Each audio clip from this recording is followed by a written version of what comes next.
bullying, usa jud kini ka problema sa atong komunidad ug common kini sa atong mga kabataan. So isip ikaduhang ginikanan sa atong mga estudyante, ato jud gihatag sa ilaha ang tama gyud nga mga pahinumdom para sa ilahang pag-eskwela ila jud makabot ang kahapsay ug maayo nga pagtuon. Dili maayo ang mambuli sa imong classmate o maski isig ka bata kay basig mahimo niyang babag sa iyang pagtuon. Being cruel to others who are weak. Isip isa ka estudyante, dili maayos sa amo ang mambuli kay makadaot kini sa among isig ka tawo.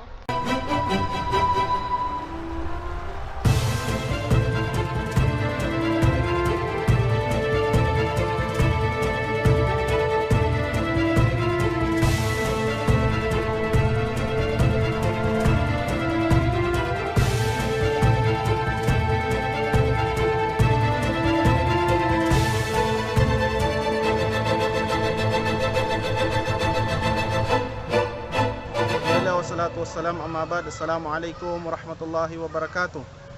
Piagasagda yang pagpangulata, pagpasakit sang mga isa tungod sang yaga pakadisturbo yani sang kanilang pagpangadi sang madyo na dumduman nila na para sang dumadateng na panahon.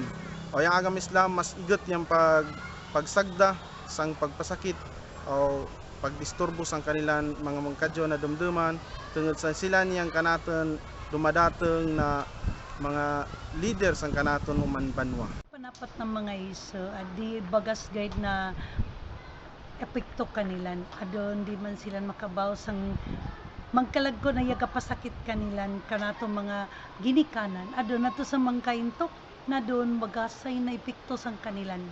Doon pag makasala sila, kinahanglan na istoryahan lang para makasabot. Ang bullying, pwede na siya makumit. It is an act against a teacher by the student, a teacher to the students, or peer. No? Kanang bullying, matawag na siya bullying kung an act nakakos na og injury, either emotional or physical sa usa ka tawo.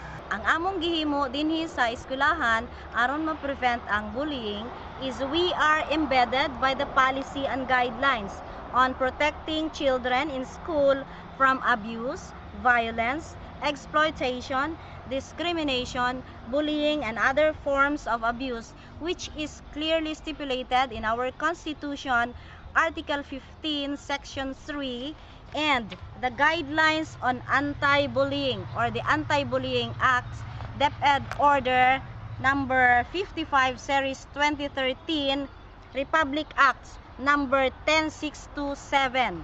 That is why we created a Child Protection Committee so that we will be able to address the conflicts and needs of our children who are victims of bullying.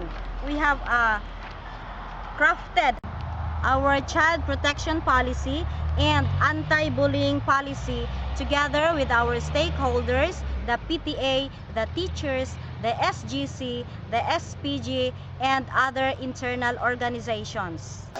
Kung walay bullying o child abuse sa mga eskwelahan, magbalampuson gayud ang K-12 sa Department of Education. Ang bawat